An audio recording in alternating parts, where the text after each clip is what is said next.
At my retirement party, I noticed my daughter-in-law was wearing my dress. Not a similar one. Not the same color. Mine. The navy silk gown with the subtle sweetheart neckline and the tiny hand-stitched pearls along the waist.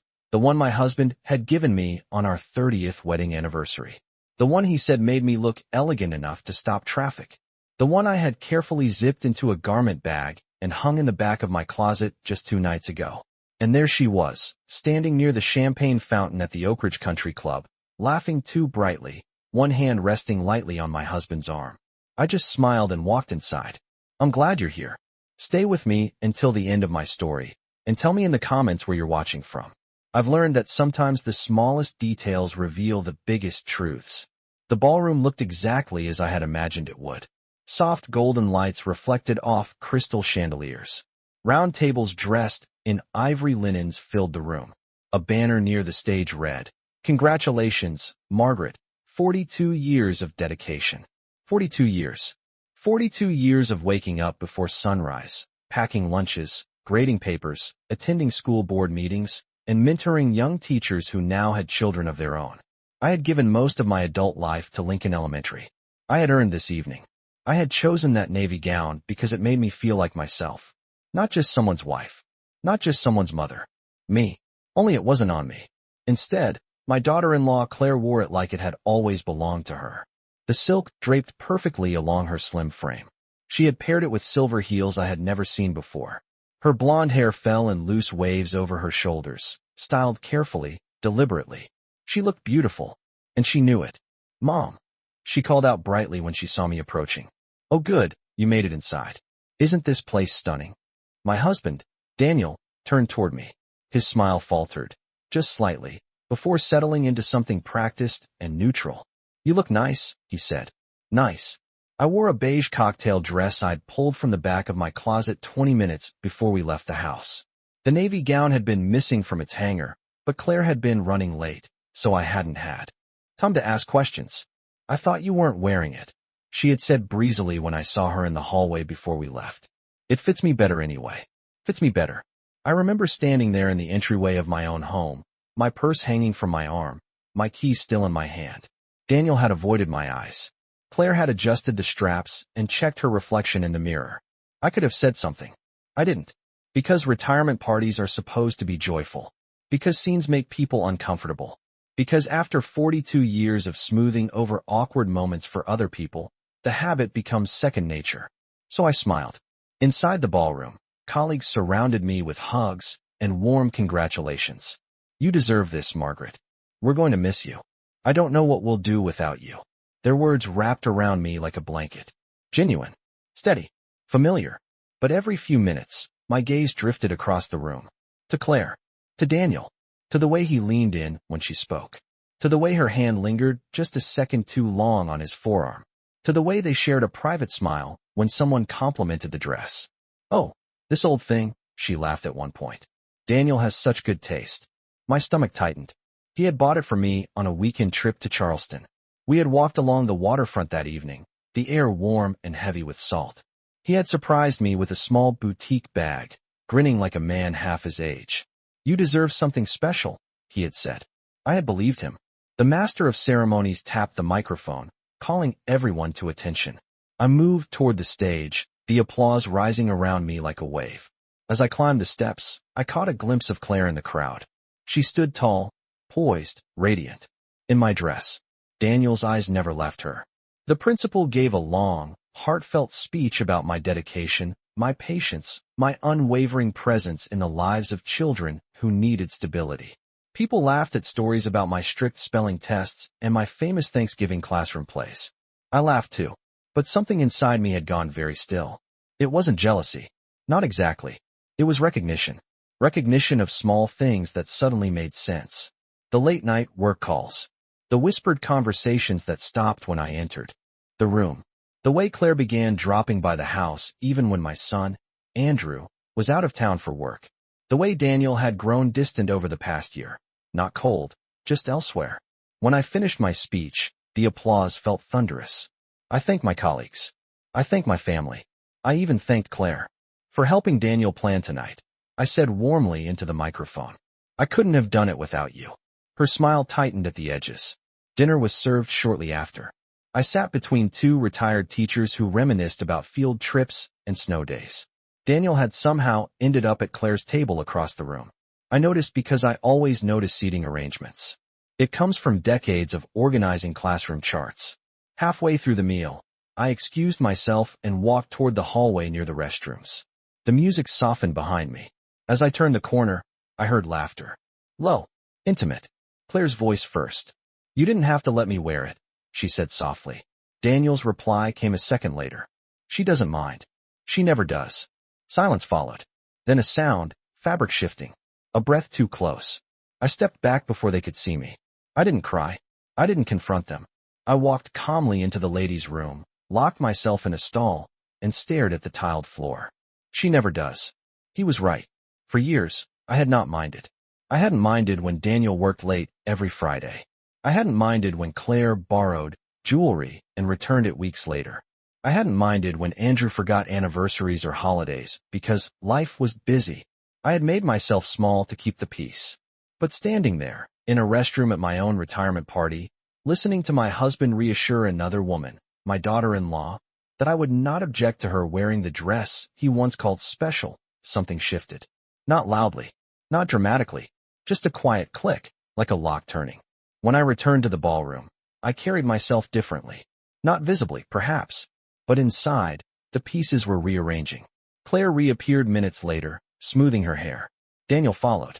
Their faces composed. Polite. I rejoined my table and lifted my wine glass.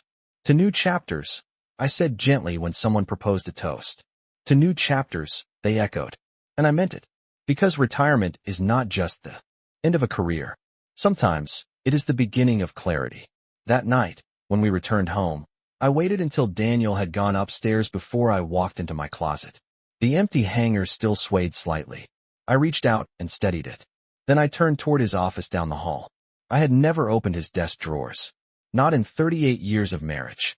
But retirement gives you time. And time reveals everything. I didn't raise my voice. I didn't wake him. I simply sat at his desk, switched on the lamp, and began to look. That was the night I stopped being the woman who never minds. And it was only the beginning. That night, after I sat at Daniel's desk and switched on the lamp, I didn't start by searching for scandal. I started with something simpler. Paper. Receipts. Envelopes. Bank statements stacked too neatly for a man who had never cared about organization.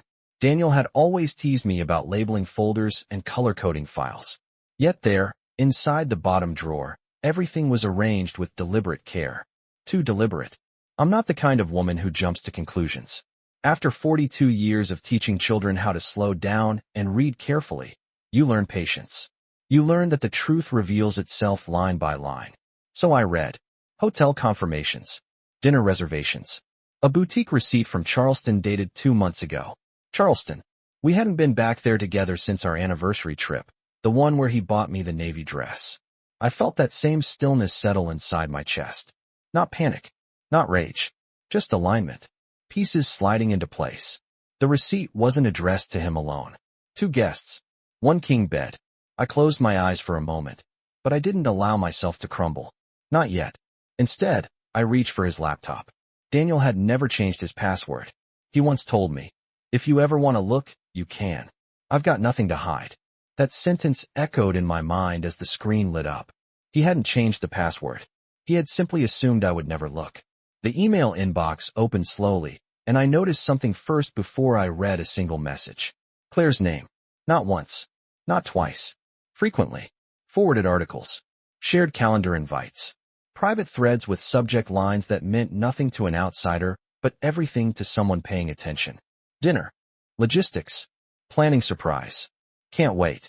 I clicked one. It was from 3 weeks ago. She'll love it. Don't worry. She suspects nothing. No heart emoji. No dramatic declarations. Nothing that would scream betrayal to someone skimming quickly. But I am not someone who schemes. She suspects nothing. I leaned back in the chair slowly. He hadn't just betrayed me. They had collaborated. The retirement party suddenly looked different in my mind. Claire offering to help coordinate. Daniel insisting I rest while they handled the details. The seating chart. The champagne fountain positioned near their table. The navy dress. This wasn't a spontaneous borrowing. It was choreography. I closed the laptop gently. Upstairs, I could hear the shower running. Daniel humming faintly, the same off-key tune he had hummed for decades. Normal. Everything sounded normal. That might have been the cruelest part. I walked back into my bedroom and stood in front of the mirror. The beige dress I wore still looked respectable. Modest. Appropriate. Safe. For years, I had chosen safe. Safe conversations. Safe assumptions. Safe silence. But as I unzipped the dress and carefully hung it up, I realized something. Retirement wasn't just the end of my career. It was the end of pretending not to see. The next morning, I woke up before Daniel, just as I had for decades. I made coffee. I set out 2 cups. When he came downstairs, he kissed my cheek like always. "You were wonderful last night," he said casually. Everyone was impressed. "I'm glad," I replied. I studied his face as he sipped his coffee. He looked comfortable, secure, certain that I was still the woman who never minded. And for the first time in years, I let him believe it. Because sometimes, the strongest move isn't confrontation. It's preparation. And I had just begun. The next few days moved slowly. When you've spent over 4 decades on a schedule, school bells, lesson plans, faculty meetings, silence feels unfamiliar. Retirement left the house unusually quiet. No stack of essays waiting on the kitchen table. No early morning rush. Just time. And time can be very revealing. Daniel continued as if nothing had shifted. He left the house mid-morning to run errands. He kept his phone face down on the counter. He hummed while reading the newspaper. Claire stopped by twice that week. Both times, she rang the doorbell instead of using the spare key she had been given years ago. That detail alone told me something had changed. People avoid comfort when they feel watched. "Just checking on you," she said the first afternoon, stepping inside with a bright smile. Retirement can be such an adjustment. She wore a soft pink sweater and jeans. Casual. Effortless. But her eyes moved quickly around the room. Measuring. "You don't have to worry about me," I told her calmly. "I'm enjoying the quiet." Her gaze lingered on me for a moment, as if trying to read something in my expression. I gave her nothing. For years, I had been easy to read. Concern showed immediately. Disappointment softened into forgiveness. Questions turned into reassurances. Not anymore. The second visit was more interesting. Daniel was home that afternoon. I had stepped into the hallway when I heard their voices in the kitchen. Low. Too low. I didn't rush in. I didn't need to. After raising a son and teaching hundreds of children, you learn the tone of conversations that aren't meant for you. When I entered the room, they stepped apart instinctively. Not dramatically. Just enough. Daniel cleared his throat. "Claire was asking about the investment account. Making sure you're comfortable now that you're retired." "Investment account." I nodded slowly. "That's thoughtful." Claire smiled again. "We just want you to feel secure." Secure. That word echoed longer than it should have. Because security, I realized, was exactly what they were calculating. Later that evening, when Daniel went upstairs early, I sat at the kitchen table with my laptop. Not his. Mine. I logged into our joint financial portal. I had always let Daniel handle the investments. It was easier that way, he'd said. He enjoyed numbers. But retirement meant I now had time to enjoy numbers too. The balances were substantial. Decades of careful saving. My pension. His consulting income. Mutual funds. Property value. Enough to make people comfortable. Enough to make people careless. I reviewed the recent transactions slowly. Large withdrawals hadn't been made. But transfers had. Subtle ones. Small enough not to raise alarms. Regular enough to show intention. A separate account had been opened 6 months ago. Authorized by Daniel. With Claire listed as beneficiary. Not my son. Claire. I stared at the screen for a long time. The pieces were no longer abstract. They were structural. This wasn't about address. It wasn't even just about betrayal. It was about positioning. And as I closed my laptop, one thought settled firmly in my mind. They had been planning for a future that did not include me. The only problem was, they had underestimated how quickly a retired woman can learn to read a new syllabus. And I was just getting started. The following morning, I made an appointment. Not with a friend. Not with my sister. With an attorney. I didn't tell Daniel. There was no need to create drama before I understood the landscape. After 42 years in education, I've learned that reacting without information only weakens your position. I chose a firm downtown, one that specialized in estate planning and marital assets. Neutral. Professional. Quiet. The receptionist smiled warmly when I checked in. Planning for retirement? She asked kindly. In a way, I replied. The attorney, Mr. Holbrook, was younger than I expected. Late 40s, steady eyes, calm voice. The kind of man who listens more than he speaks. What brings you in today, Mrs. Whitmore? He asked. I folded my hands neatly on the table. I'd like to review my assets, I said evenly. Independently. He nodded, as if that were the most ordinary request in the world. I explained the basics. 42 years of marriage. Joint accounts. Property deeded in both our names. Pension tied to my career. Investment accounts primarily managed by my husband. And have there been recent changes? He asked. Yes, I said. Without discussion. I showed him printed copies of the transfers and the beneficiary update listing Claire's name. He didn't react dramatically. Professionals rarely do. Were you aware of this addition? He asked carefully. No, he tapped his pen once against the paper. Then we need to clarify something important, he said. Authorization. Over the next hour, I learned more about my own financial life than I had in the previous decade. Because my pension was solely in my name, it could not be reassigned without my consent. Because the house had been purchased largely with my inheritance from my parents, the equity division was not as simple as Daniel may have assumed. Because certain transfers had been made from joint accounts without documented mutual agreement, there were grounds to question intent. Intent. That word stayed with me. This wasn't an emotional consultation. It was structural. Mr. Holbrook leaned back in his chair. Mrs. Whitmore, are you considering separation? I paused. I'm considering clarity, I answered. He gave a small nod of respect. Then my recommendation is this. Do nothing visibly. Continue as normal. Meanwhile, we quietly reposition. Reposition. That felt right. By the time I left his office, a plan was forming. Not revenge. Not chaos. Protection. That afternoon, I returned home before Daniel. I moved through the house slowly, observing it differently. The framed anniversary photo in the hallway. The Charleston skyline in the background. Me in the navy dress. Daniel's arm around my waist. Memory can be powerful, but documentation is stronger.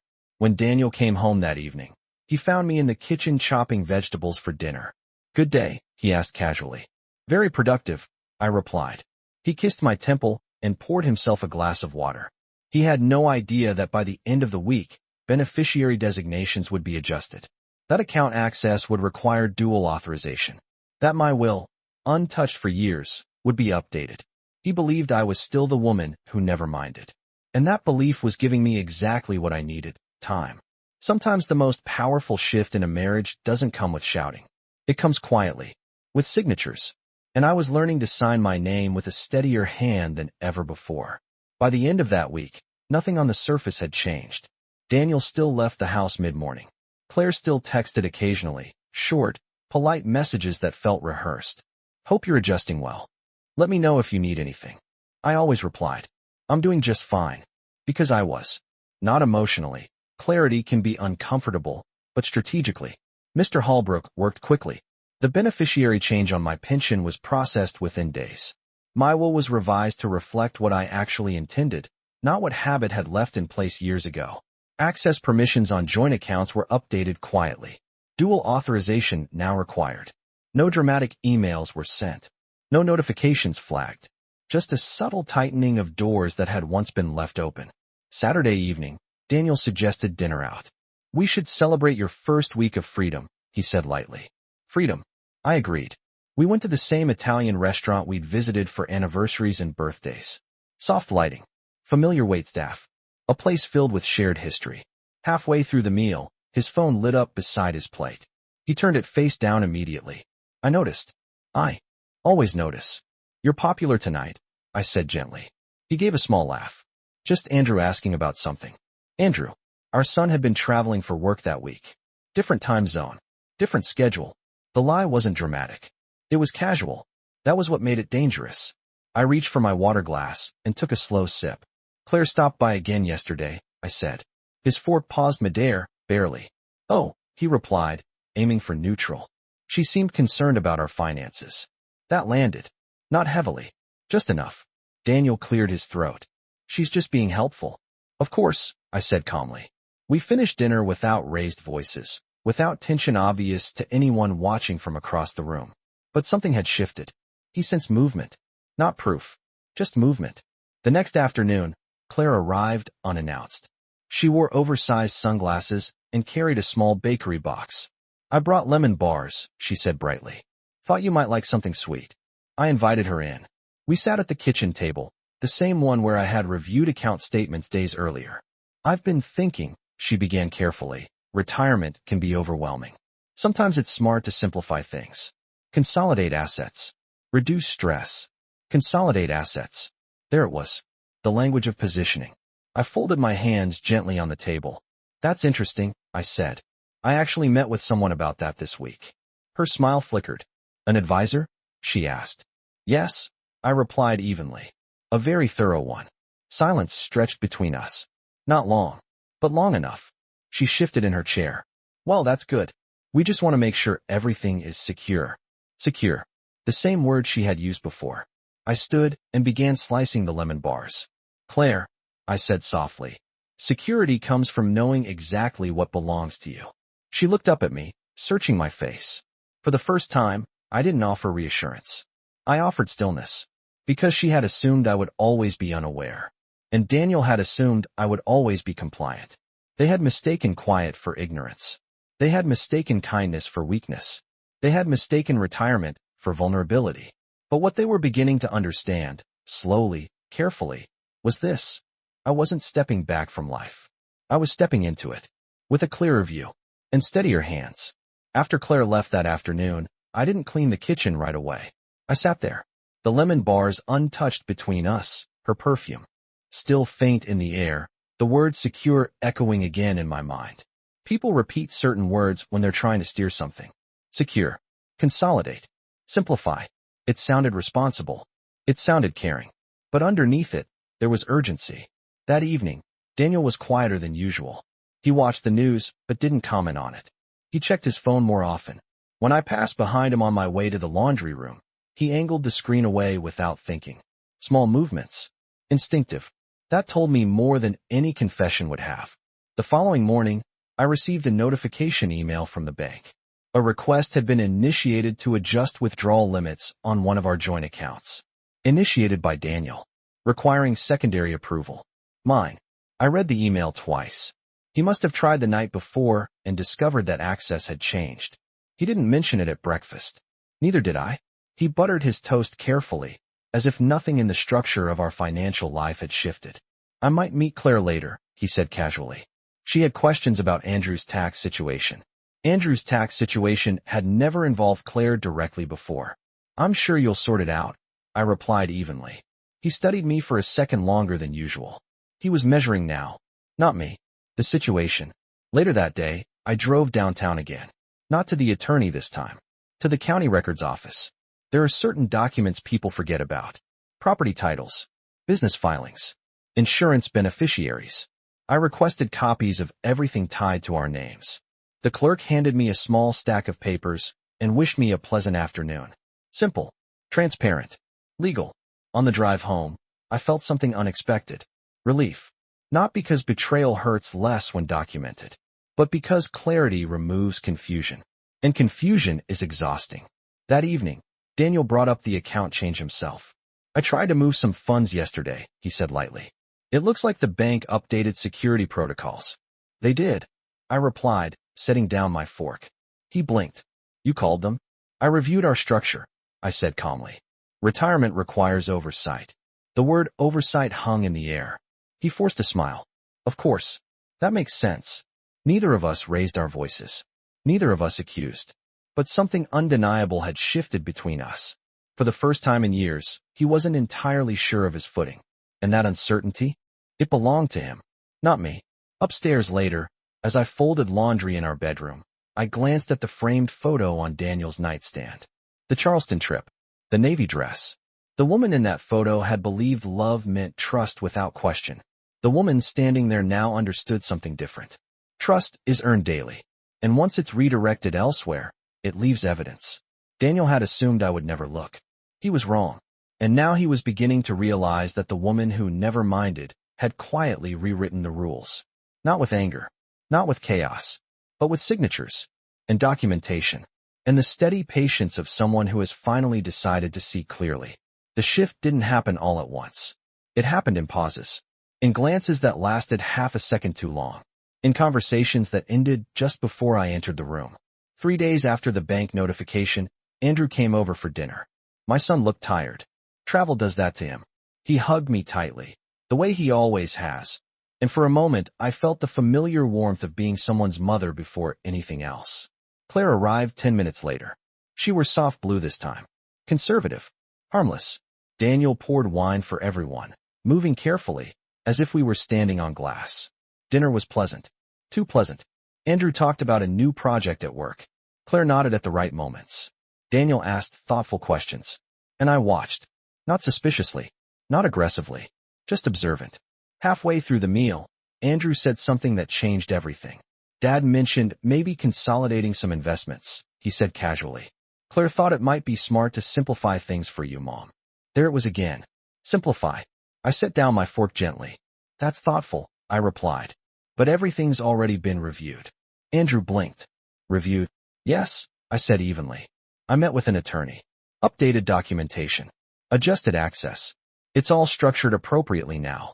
Claire's hand tightened slightly around her wine glass. Daniel's jaw shifted almost imperceptibly. Andrew looked confused. Attorney? What? Because retirement isn't about stepping back, I said calmly. It's about understanding what you've built. Silence settled at the table. Not hostile, but dense. Claire recovered first. Of course. That makes sense. We just wanted to make sure you weren't overwhelmed. I'm not overwhelmed, I replied softly. I'm informed. Andrew glanced between the three of us. For the first time I saw it clearly. He didn't know. Not fully. He might have sensed closeness between his wife and his father. He might have ignored it. But the financial structure? The positioning? That had not been his design. After dinner, while Andrew loaded the dishwasher, Claire stepped outside to take a phone call. Daniel followed a few minutes later. I didn't move toward the window. I didn't need to. When they came back inside, their conversation had been finished elsewhere. Later that night, Andrew hugged me goodbye. Let me know if you need help with anything, he said sincerely. I will, I answered. And I meant it. When the house was quiet again, Daniel stood in the doorway of the living room. You didn't have to involve a lawyer, he said carefully. I didn't involve one, I replied. I consulted one. He studied me. You don't trust me? The question might have once undone me. Not anymore. Trust, I said slowly, requires transparency. He didn't argue. He didn't deny anything. He simply nodded and walked upstairs. And that was when I understood something important. He wasn't angry. He was unsettled. Because for the first time in our marriage, I wasn't reacting. I was leading. And when someone has grown comfortable managing the narrative, nothing is more destabilizing than losing control of it. The retirement party had been their performance. But this was mine. The days after that dinner felt different. Not louder. Not explosive. Just rearranged. Daniel stopped mentioning finances entirely. Claire reduced her visits. When she did come by, she stayed in common areas, never wandering down the hallway toward the bedrooms like she once had. Distance can say more than confrontation ever will. One afternoon, I decided to do something I hadn't done in years. I reorganized the closet. Not emotionally. Literally. I pulled every garment from its hanger. Dresses from weddings. Blouses from parent-teacher conferences. Sweaters Daniel once said he liked. And then I found the navy dress. Claire had returned it the morning after the retirement party. It had been hanging neatly, almost respectfully, at the back of the closet, as if placement erased intention. I took it down carefully and laid it across the bed. The fabric still felt soft between my fingers, but it no longer held the same meaning. For decades, that dress represented celebration, love, milestones. Now it represented clarity. I didn't throw it away. I didn't cry over it. I folded it and placed it into a storage box labeled simply, Archive. Not trash. Archive. Because it was part of my history. But it was no longer part of my present. Later that evening, Daniel approached me while I was reading in the living room. You've been distant, he said. I looked up slowly. Have I? Yes. He shifted his weight from one foot to the other. I feel like you're pulling away. Pulling away. It was almost ironic. For years, I replied calmly. I stayed exactly where you expected me to. He frowned slightly. What's that supposed to mean? It means, I said gently, closing my book, that retirement has given me time to reflect. He waited. Men often expect anger when guilt is present. Silence unsettles them more. I build a life here. I continued evenly. Financially, emotionally, structurally. I'm simply making sure it's stable. It was stable, he said quickly. For whom? I asked. That question lingered. He didn't answer. Not because he couldn't. Because he didn't want to. Upstairs that night, I moved my important documents into a locking file drawer I had purchased earlier that week. Deeds. Statements. Updated will. Power of attorney. Revised. Control doesn't require chaos. It requires awareness. The following morning, I received a call from Mr. Holbrook's office confirming that all documentation had been finalized and filed. Complete. Secured. Protected. I thanked them and hung up. Then I did something small but meaningful. I booked a short trip. Charleston. Alone. 3 days. Not to revisit romance. To reclaim memory. When Daniel saw the confirmation email later that afternoon, he looked surprised. You're traveling? He asked. Yes, I replied simply. I've earned it. He opened his mouth as if to object, then closed it again. Because what could he say? For years, I had asked permission without realizing it. Now, I was informing. The retirement party had been the moment I saw the dress. But this was the moment I understood something deeper. They had planned a future assuming I would remain passive. But I was no longer passive. I was prepared. And when preparation replaces assumption, the balance of power changes quietly, steadily, without a single raised voice. And that kind of shift, it cannot be undone. Charleston greeted me with warm air and the scent of salt water. I checked into a small boutique hotel near the waterfront, not the same one Daniel and I had stayed in years ago. I didn't need to relive that version of the story. I needed to write a new one. The room was quiet. Neutral tones. Crisp white sheets. A window that overlooked the harbor. I stood there for a long moment after setting down my suitcase. The last time I had been in this city, I was a wife celebrating 30 years of marriage. I wore the navy dress and believed in forever. This time, I was a retired woman reviewing her life with clearer eyes. That first evening, I walked along the water alone. Couples passed by holding hands. Laughter drifted from nearby restaurants. The sky turned soft shades of pink and gold. I didn't feel lonely. I felt observant. There's a difference. When you step outside your usual environment, patterns become easier to see. Distance sharpens perspective. I replayed the past year carefully. Claire's increased visits when Andrew was traveling. Daniel's sudden interest in helping her with financial planning. The coordinated language around consolidation and security. The beneficiary change. The quiet collaboration. It hadn't been reckless. It had been gradual, intentional, and that's what made it dangerous. The next morning, I visited the small boutique where Daniel had purchased the navy dress years ago. It was still there, same polished floors, same soft lighting. The woman at the counter didn't recognize me, of course. Time moves differently in places like that. I walked through the racks slowly. Then I did something simple. I bought a dress. Not navy. Deep emerald. Structured. Confident. Cut for a woman who stands upright and doesn't apologize for it. As the sales associate wrapped it carefully in tissue paper, she smiled and said, "Special occasion?" "Yes," I replied. "Retirement party," she guessed playfully. Something like that. Back at the hotel, I laid the emerald dress across the bed and studied it.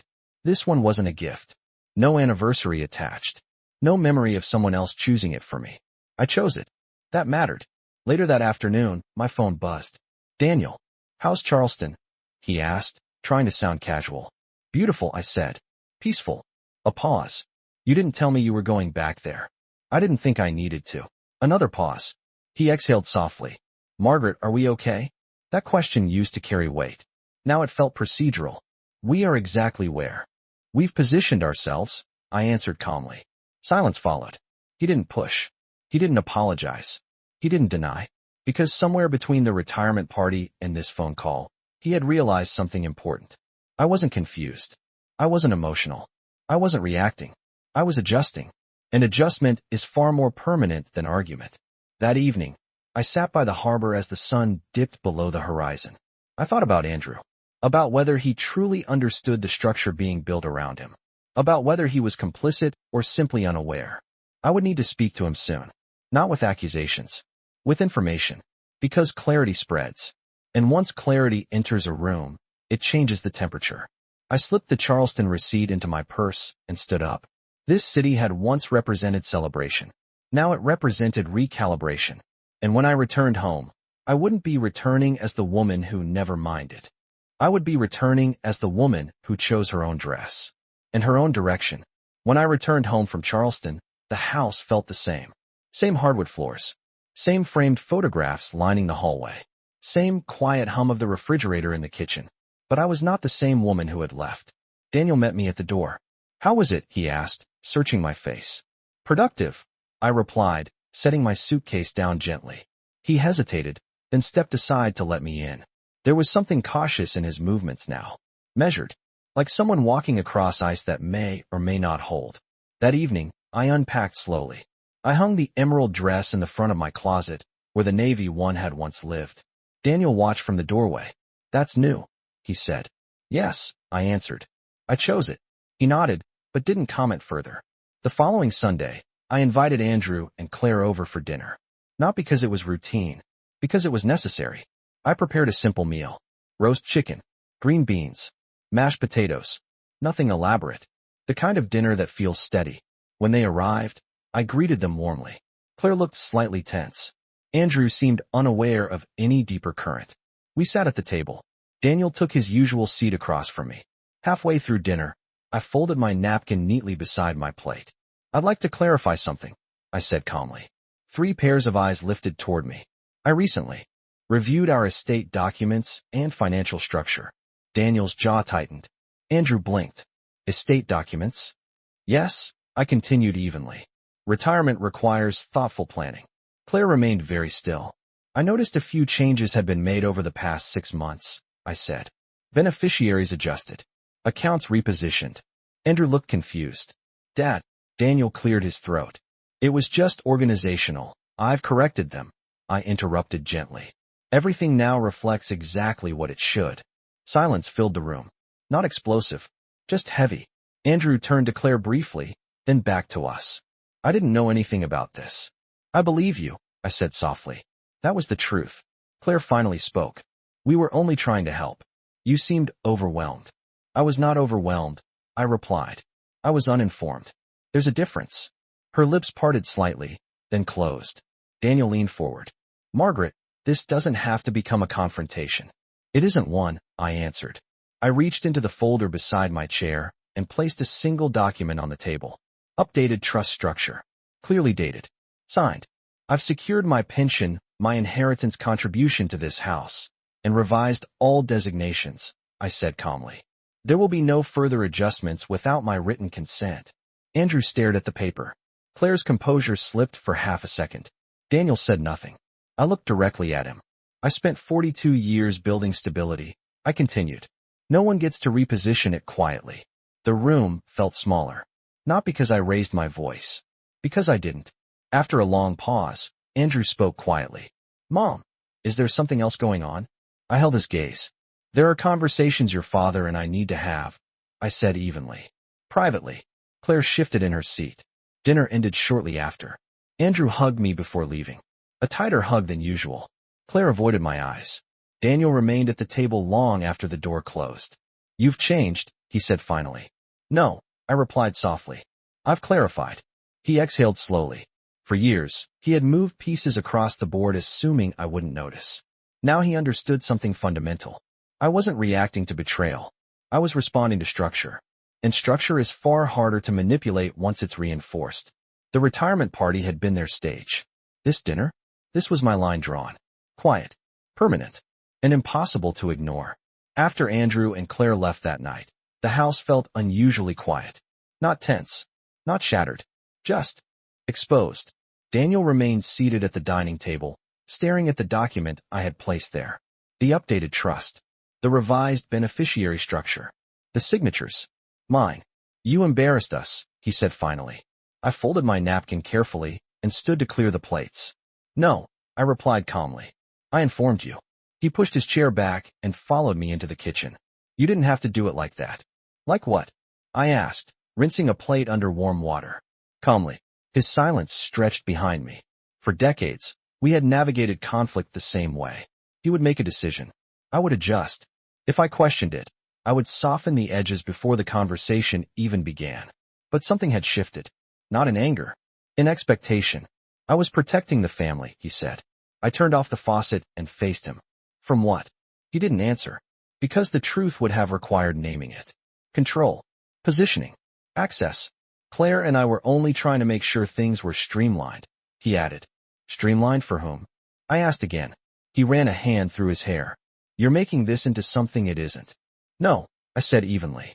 I'm making it visible. That word settled between us. Visible. For a long moment, neither of us spoke. Then he said something quieter. Did you ever think maybe I felt overlooked? The shift surprised me. Overlooked? I repeated. You were always strong, he said. Independent. Capable. After retirement, I thought maybe you'd slow down. Rely on me more. There it was. Not justification, but insecurity. And insecurity can drive strange alliances. Daniel, I said gently, there's a difference between partnership and replacement. His expression tightened. You think this was about replacing you? I think, I answered calmly, that lines were crossed. I didn't mention the dress. I didn't mention Charleston. I didn't mention the emails. I didn't need to. He knew. And he knew I knew. I never meant to hurt you, he said. That sentence used to be enough. Now it was only information. Intent doesn't erase impact, I replied. The house felt different now, not because of raised voices, but because truth had entered it fully. Later that night, after he went upstairs, I remained in the living room with a cup of tea. I reviewed the next steps in my mind. The legal structure was secure. The financial boundaries were clear. Now came the personal one. The next morning, I scheduled another meeting with Mr. Holbrook. Not to threaten, to understand options. Separation. Asset division. Mediation. Clarity. When Daniel saw the calendar notification later that afternoon, he didn't ask what it was for. He didn't need to. He stood in the doorway of my study and watched me organize papers. You're serious, he said quietly. Yes, I replied. For 38 years, I assumed you would always stay. I met his eyes. For 38 years, I assumed you would always choose us. Silence filled the room again. But this silence was different. It wasn't defensive. It was reflective. I wasn't screaming. I wasn't accusing. I wasn't collapsing. I was drawing a boundary. Calmly. And for the first time in our marriage, Daniel understood that my quiet wasn't submission. It was strength. And strength, once activated, does not return to sleep. 3 months later, I stood in the same hallway where the navy dress had once hung untouched in my closet. But the house was quieter now. Not empty. Just settled. Daniel and I chose mediation over spectacle. There were no screaming matches. No public accusations. Just documents, discussions, and the steady acknowledgement that something essential had shifted beyond repair. We divided what needed to be divided. The house, because of my inheritance contribution, remained mine. The investment accounts were separated cleanly. My pension stayed protected. There were no dramatic courtroom scenes. Just signatures. It's strange how the end of a marriage can feel less like a storm and more like a door closing gently after a long draft. Andrew struggled at first. Confused. Disappointed. But over time, he began asking different questions. Harder ones. Not to me. To his father.